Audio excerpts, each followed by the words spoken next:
I'm secretly a billionaire, right? I'd said it as a joke 300 times, and for 300 times, Chloe never took it seriously. But the 301st time, yesterday, she'd had enough. With a look of pure disgust, she dumped me. Moments later, she was all over some trust fund kid. So, right in front of her, I put that kid in his place. And I crushed him. 2 years ago, my old man tried to force me into a corporate marriage with the daughter of his business partner, William Sterling. I told him I'd rather die. In a fit of rage, I walked out with nothing but my phone and my driver's license. My father was just as stubborn. He froze every single one of my accounts. Two immovable forces, neither willing to budge. We haven't spoken a word since. That's when Chloe came into my life. She was always so gentle, her voice soft, and when she smiled, her eyes crinkled in a way that was impossibly cute. I never understood why she chose me. Well, you keep telling me you're a secret billionaire, she'd tease. And I'm just a girl who likes shiny things. But she never took advantage of me. She insisted on paying the larger share of the rent. If I bought groceries for dinner, she'd buy fruit for the week. We saved every extra penny we had. She'd talk herself out of a $10 eyeliner at the drugstore, but would spend $25 on a cheesecake from that little bakery I love. Life wasn't lavish, but it was sweet. Sometimes I even thought this was my destiny. A simple, warm life, rich in love if not in money. But lately, something had changed. The shift was sudden and jarring. I'd come home, and there was no warm hug waiting for me, no dinner on the table. I'd find her scrolling on her phone, but my own messages were left unanswered for hours. I started to suspect she was cheating. 02, I went to Megan, Chloe's co-worker and best friend, to see what was going on. It turns out Chloe had been getting close to some rich kid. She hasn't been having lunch with me lately, Megan said, picking at her nails. She clocks in right on time and leaves the second the day is over. When I ask what's up, she gets quiet. Today, I saw her get into a Mercedes after work. Damn it. It was true. A buzzing filled my head. Megan kept talking, trying to comfort me, but I didn't hear a single word. With Chloe's looks and personality, she never lacked for admirers. Most of them backed off when they found out about me, and the rest got the message after she firmly turned them down. I had imagined 100 reasons why we might break up. Money was never one of them. I don't even remember saying goodbye to Megan. The walk home was a blur of memories. We never made grandiose promises or vows of eternal love. Our relationship was built on the quiet, steady foundation of mutual care. That, to me, was real. That was the only thing I'd ever truly wanted. And Chloe was the foundation for everything. When I opened the door to our apartment, she didn't rush into my arms like she used to. She was sitting on the couch, her smile forced and exhausted. She loved that little two-seater sofa. She used to say, "It's perfect for us. Not too big, not too small. No room for a third person." What about now? I dropped down next to her and started peeling an orange, trying to keep my voice steady. "Busy day? You just get in." "Yeah, things are crazy at work. Just got back from pulling some overtime." Her eyes always darted away when she was lying. This time was no different. In that instant, rage flooded my brain, and my voice rose without my permission. "That's bullshit. The whole office building was dark when I walked by. Where the hell were you?" My shouting made her flinch, and then the tears started streaming down her face. Right? Chloe wasn't quick on her feet. She hated arguing. She was terrible at defending herself when she was in the wrong. In 2 years, we'd barely fought. She always put up with my little quirks. Even when she was hurt, she'd just cry quietly by herself. I never needed to buy expensive gifts. A sincere apology was always enough to have her curled back in my arms. This time, she wouldn't look at me. "Ethan, she whispered. So, she knew she couldn't hide it anymore. But, why, the second I saw her tears, did half my anger just evaporate. Still, I wasn't letting her off the hook. Megan told me everything. So, let's hear it. Her sobs grew louder, but her voice got weaker. "I'm sorry. I betrayed you. My worst fear had come true. I was wandering the streets alone, with no memory of how I'd even left the apartment. All I could remember was her gut-wrenching sobs. The image of my own hand, raised to strike her, but frozen in the air, unable to follow through. Her voice, catching in her throat as she choked out the words, "Let's break up." The reason she gave? I couldn't give her the life she wanted. But she used to tell me that the only thing she wanted in her life was me. I once asked her if she would stay with me, even if I had nothing to offer, and she nodded without a moment's hesitation. She trusted me, just like I trusted her. But that trust had shattered in the blink of an eye. Fighting back tears, I packed a bag. She had cried herself out and was now just sitting on the couch, her eyes vacant, like a doll with the soul ripped out. As I was about to leave, she said one last thing. Be careful. Preston Vance might come after you. Preston Vance. So that's his name. Kicking a man when he's down. Huh? We'll see who's really down. I lit a cigarette and walked aimlessly through the city. A light drizzle began to fall, mixing with the distant sounds of laughter and traffic, and every breath I took felt like inhaling glass. I flicked the ash from my cigarette and narrowed my eyes at the shadows deepening under a street lamp ahead. 5 guys with tattoos and baseball bats emerged, dragging them across the pavement with a grating screech. The leader, a bald man with a scorpion tattooed on his throat, looked cold in the winter air. A bat swung past my head and slammed into the park bench beside me, sending sparks flying onto the sleeve of my jacket. A punk with bleach blonde hair grabbed my collar, his cheap cigarette breath hot in my face. You think a broke loser like you can compete with Mr. Vance for a woman? I clenched my fists and stumbled back, my shoulders hitting the cold glass window of a 7-11. Suddenly, a chorus of engines roared in the distance. A fleet of 13 black Mercedes S-Class sedans surrounded a custom Rolls-Royce Phantom, its hood ornament gleaming in the neon lights. Shit, that's Grant's fleet. The scorpion-tattooed leader froze, his bat clattering into a puddle. A kid with green hair grabbed his buddy's shirt. We gotta go. Last month. The leader clamped a hand over his mouth, and the 5 of them scrambled toward a beat-up cargo van.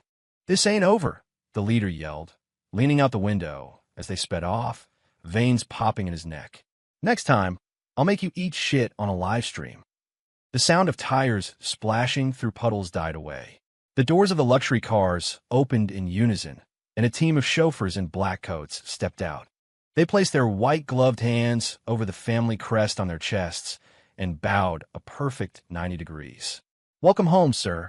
Behind a glass window, the 7-Eleven clerk stood frozen, broom in hand, like a statue.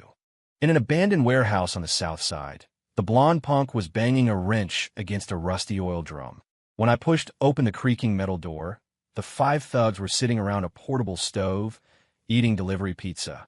The stove was wired to a streetlight they'd illegally tapped into. Well, look what we have here. The delivery boy brought himself, the bald leader sneered, pointing a beer bottle at me. We let you go yesterday, and you come looking for trouble today? Maybe he's just in a hurry to eat shit. Ha ha ha. Blondie cackled, and the others joined in. You're out of luck today, punk. I kicked an empty oil drum out of my way, the smell of cheap pizza making me cough. How much does Preston Vance pay you a month? I happen to know he stiffed you on the payout for that car accident last month. The green-haired kid's slice of pizza dropped from his hand. I opened my iCloud photo library and showed them pictures of them joyriding in one of Preston's sports cars. If Preston were to see these... Oh, who do you think you're scaring? Blondie scraped his wrench across the greasy table. 3 of them started to surround me, the stench of stale smoke and pepperoni closing in. Before they could get close, the doors of several cars parked inside the warehouse flew open. 20 men in immaculate suits and white gloves emerged, instantly surrounding the 5 thugs. These are my security detail.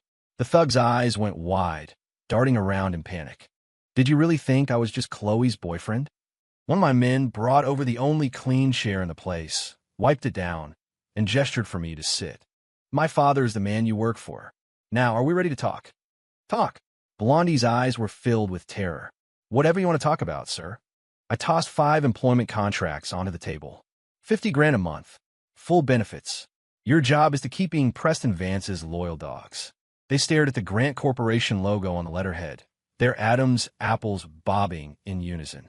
But from now on, I said, taking their phones and dropping them into a bucket of greasy water, you show me your text exchanges with him first.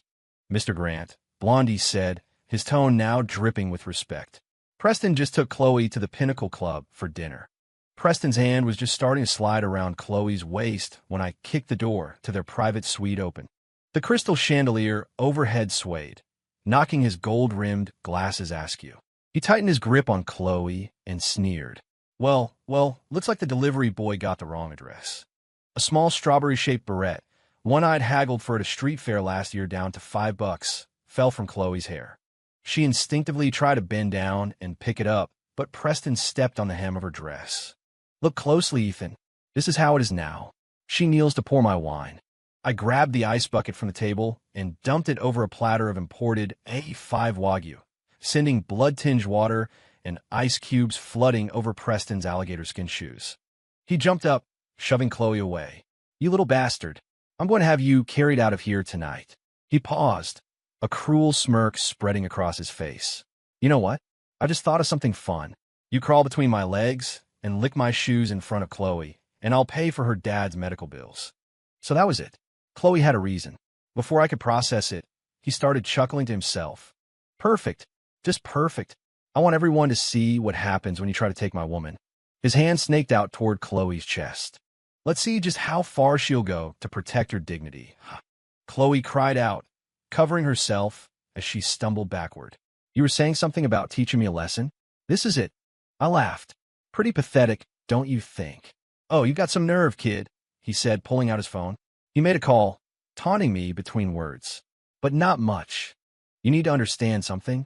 For a man, being broke is the original sin. And your woman? She ends up on her knees for someone else. Chloe, ever worried about me, ran over and tried to pull me away. Ethan, we're broken up. Please, just leave. Not so fast, I said, gesturing for her to sit down and watch the show. I want to see what Mr. Vance has in store for me. Stop it. Please, I'm begging you. Chloe's voice was thick with tears. His guys will be here any minute. They'll kill you.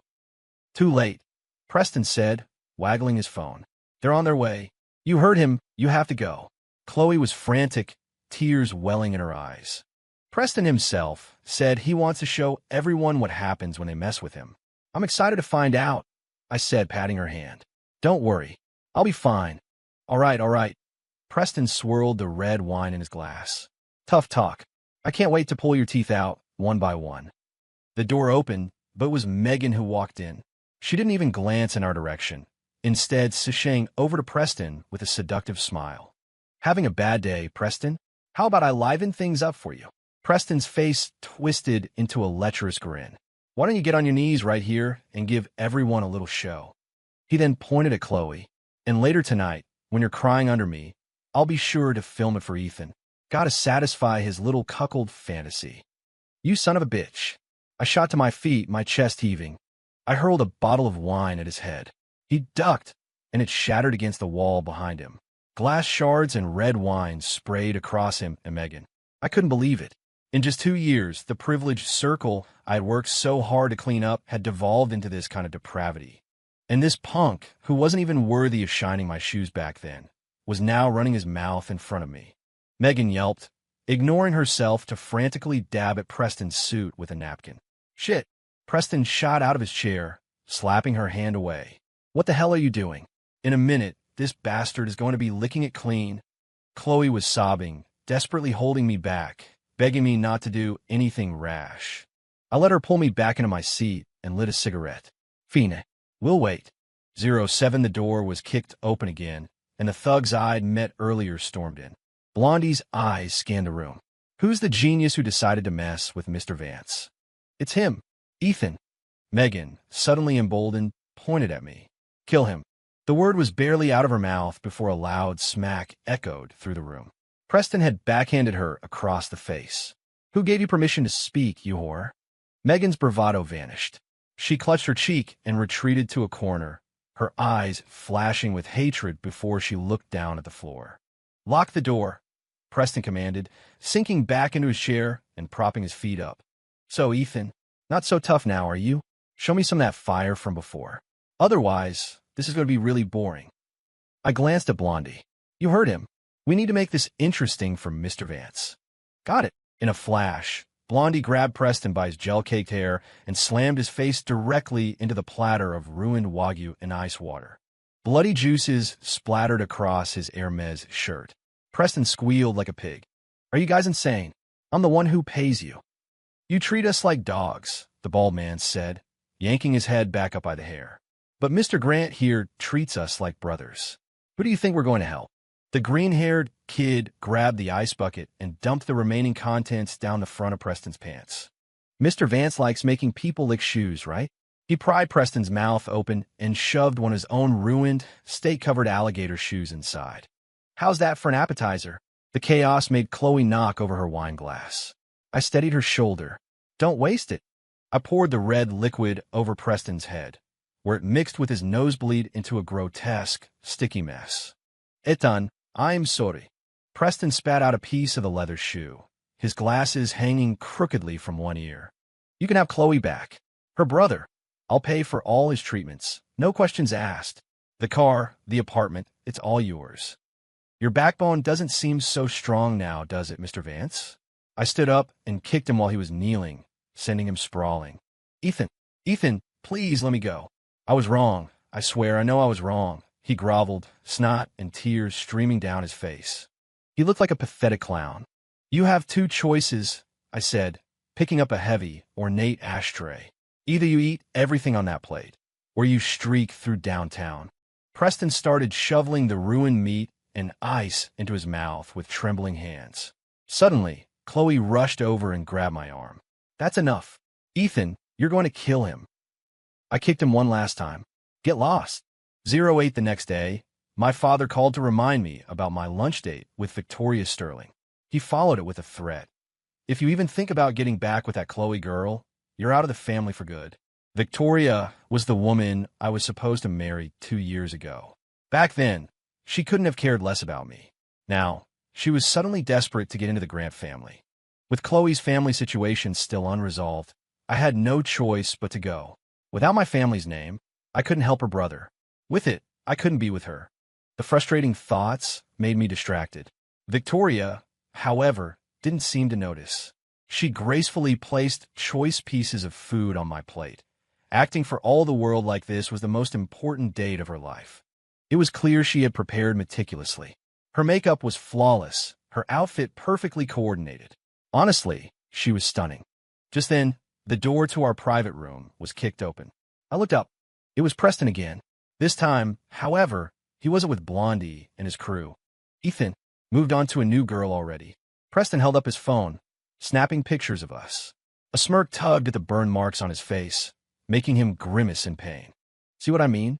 I put down my chopsticks and gave him a humorless smile.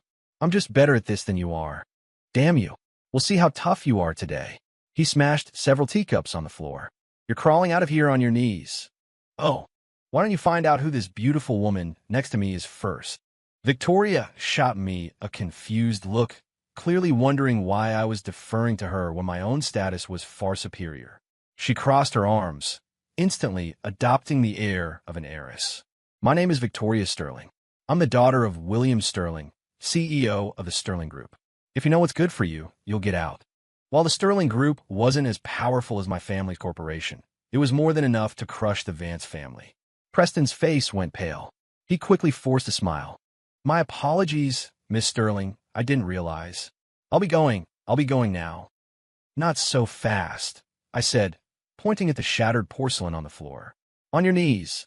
Victoria let out a soft laugh, then quickly composed herself, leaning closer to me. You really hold a grudge, she whispered. I like that. Since when's that a good quality?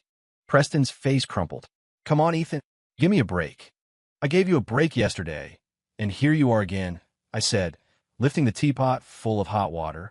Say another word, and this is going over your head. He swallowed hard, his face a mask of terror. He got on his knees and started crawling toward the door. Every movement was agony. Sweat beaded on his forehead, and he left a winding trail of blood on the polished floor from the cuts on his hands and knees. As he struggled to his feet in the doorway, I added one last warning. If you ever touch Chloe again, I will bury your entire family. The threat was for him, but it was also for Victoria to hear.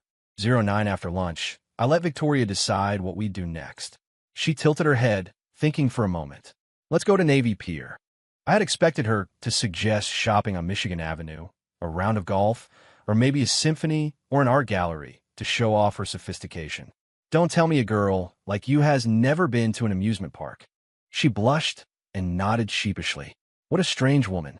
She wasn't the least bit scared in the haunted house, but she still clutched my sleeve and pretended to be terrified. She screamed the loudest on the roller coaster, but as soon as we got off, she just patted her chest and said that was fine.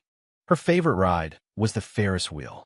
She said that watching the city skyline at sunset helped her forget about work and just be herself. And with me, she never once put on airs. When I complained I was too lazy to walk and asked her to get me ice cream, she just smiled, ran to the stand in her high heels, and sprinted back so it wouldn't melt. Wasn't this a little too subservient? At lunch, I saw you pull the whole heiress act. It was natural commanding, but when it's just me, you act so humble. Why? She stared at her shoes. I think I'm starting to like you. Cut the crap, I said, losing my patience. We're not kids. Tell me the truth, or I'm leaving. That is the truth, she said, her voice firm. It's just not the whole truth. After a long silence, she finally told me. Her family's company was on the verge of collapse. Their cash flow was a disaster, and her father was pinning all his hopes on her getting engaged to me so my father would inject capital into their business. Are you insane? You can't just tell me that. What's to stop my father from lowballing you now? I don't think you're that kind of person, she said, her eyes shining. Just agree to the engagement. I'll do anything you want. That's a pretty smart gamble your family is making, I said, lighting a cigarette. A flicker of panic crossed her eyes. What do you mean? If I don't tell my father, your family will think I'm trustworthy and decent. If I do tell my father and he does nothing, it means he genuinely wants this alliance to happen. And if he does try to lowball you, you've probably already prepared for that possibility. A radiant smile broke across her face. Now I like you even more. What am I going to do? I slowly exhaled a plume of smoke, saying nothing. The setting sun cast a warm, red glow over the two of us on the park bench, creating a scene that looked deceptively romantic. But what about my Chloe? 10 that night, my phone rang. It was Blondie. Mr. Grant, some guy pretending to be a delivery driver, tricked Chloe into opening her door. He tried to drag her out. I shot up in bed. And you told us to stick close by, he said, not forgetting to take credit. We rescued her. We're taking her somewhere safe now. I pulled back the curtains and looked down at the fleet of armored cars on standby 24/7. Double everyone's bonus, I said, my throat tight. Put her on the phone. I heard the rustle of clothing, and then Chloe's voice, trembling but controlled. Etan, I am okay. I have a safe house prepared for you. Go there for now. By tomorrow, this will all be over. Okay, she paused. You be safe. The next morning, my family's chief of staff presented me with a complete dossier of the Vance Corporation's criminal activities. Don't overdo it. We don't want people saying we're bullying them. My father had warned me as I walked down the hospital corridor. I had to smile at that. I never thought my old man would go soft in his old age. I pushed open a hospital room door and walked straight in. You must be Chloe's brother. The young man on the bed was pale, but when he saw me, he struggled to sit up, his face contorted with rage. Preston, Vance, I wouldn't take a dime from you if I were dying. I smiled and glanced at Blondie, who was standing behind me. What did you guys do to him? Well, Blondie scratched his head, looking embarrassed. Before, Mr. Vance had us. Threatened him a little. I didn't need the details. I knew what kind of slime Preston was. I'm not Preston Vance, I said, pulling out my phone and showing Chloe's brother a video. He's the one who likes drinking ruined steak juice. Not me. Then who are you? He asked, his eyes full of confusion. I'm Etan Grant. Oh, so you're the one. My future brother-in-law, he said, making a mock formal bow. He caught on quick. This kid had a future. I handed him a debit card. Use this. If it's not enough, just let me know. He immediately tried to refuse. No, I can't. My sister said I can't take your money. She's afraid she can't pay you back. Your sister listens to me. Are you saying you won't? I pressed the card into his hand. I've got to go. Thank you, man. At the door, I turned back. By the way, don't tell your sister I was here. What about the money? Make something up. 11 when I stormed into the Vance estate with a dozen of my security guards. Megan was being pinned to a leather sofa by Preston. Her dress was torn, and dark bruises were visible on her thigh under the chandelier light. Preston's father sat calmly, holding a delicate porcelain teacup. Mr. Grant, have you come here looking for a beating? His own bodyguard began to surround us, tapping their batons against the Persian rug. Mr. Grant, Preston stared at his father in shock. You're saying Ethan is the son of the Ethan Grant? The Titan? Oomph. So what if he is? The elder Vance looked at me with contempt. Come to my home. Even the President of the United States would have to show me some respect here. He sat down heavily on the sofa. You hurt my son. I will return the favor, piece by piece. His bodyguards moved forward, but they were swiftly neutralized by my professional team, who pinned them against the marble columns. Patience, Mr. Vance, I said, projecting an air of calm. Why don't you take a guess as to why I'm so confident? I don't care why. Today, the rest of his threat died in his throat. I tossed a stack of photos on a coffee table. Evidence of Preston dealing drugs, engaging in illegal fights, and multiple counts of sexual assault. The older Vance's face turned crimson. He snatched the photos and slapped Preston across the face with them, his hand trembling with rage. You worthless child. You couldn't just. Preston turned ghost white and dropped to his knees. Dad, you have to help me. I'm your only son. His father kicked him aside, his chest heaving. He lit a cigar. Mr. Grant, name your price. My price? I was here to watch them both burn. Patience, Mr. Vance, I said, casually crossing my legs. Why don't you take another guess at what else I have? Enough. The old man shot to his feet, puffing out his chest in a last-ditch effort at intimidation. You think a few doctored photos can convict my son? Vance Pharmaceuticals has been cutting baby fever medicine with chalk dust. Blondie handed me a file, and I slid the lab reports across the table. 3 years ago, an infant died at that clinic on the south side. I leaned in close to Preston's twisted face. You were bragging at a club that night about how the money you made from that fake medicine was enough to buy 10 bottles of Ace of Spades. The ash from his father's cigar fell, burning a hole in the silk rug. Baseless accusations. Your warehouse manager, old Mr. Liu, his grandson was one of the infants who died from your fake medicine. I played a video on my phone. A white-haired old man was sobbing to the camera. He secretly filmed your inventory logs. It's enough to put you and your son away for life, 10 times over. Preston suddenly burst out laughing. That old fool, I had him committed to a mental institution. He was transferred to the Grant Corporation's private wellness center last night. I gestured to Blondie, who produced the transfer paperwork. He's now a special witness for the Department of Health. The sound of sirens grew louder in the distance. You called the cops? The elder Vance grabbed a priceless antique vase to swing at me, but one of my men dislocated his shoulder and shoved him face first into a large aquarium. Koi fish flapped wildly inside his Armani suit. I knelt and spoke softly. I hear you're a fan of exotic food. You'll get to try the prison cafeteria's specialty very soon. Suddenly, Megan screamed, tearing open her collar to reveal more bruises. Preston Vance raped me. There are 47 hidden camera videos on his laptop's D drive. She scrambled toward the police officers who were just entering the room, but Preston grabbed her by the hair and slammed her head against the wall. As the police dragged him away, Preston was still screaming, Ethan, Grant, I'll haunt you from my grave. Outside the villa, the neon sign of the corner convenience store had been replaced. It now read, The Grant Foundation Legal Aid Center. Blondie asked if he should call Chloe. I looked at the familiar cheesecake shop on the corner and smiled. Let her watch the news. The Vance family was torn out by the roots. Every relative involved in their schemes was arrested. Preston and his father were sentenced to life without parole. Looks like he'll have to curse me from a prison cell. My own father called, his voice grim. You had your fun. Now I have to clean up your mess. He paused, pretending to be distracted by the TV. So, how are things with Victoria Sterling? I grabbed my jacket. On my way to a date with her now.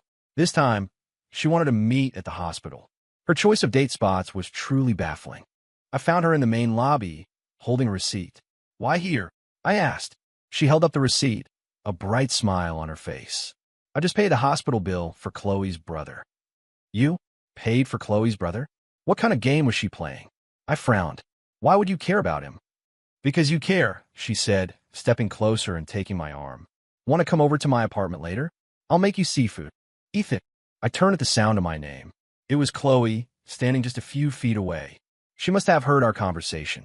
Her eyes darted between me and Victoria. She bit her lip, then walked forward and took my other arm. Will you come home with me? I bought your favorite cheesecake. I looked at the brilliant, complex Victoria Sterling. Then I looked at the warm, gentle Chloe. And for the first time in my life, I had absolutely no idea what to do.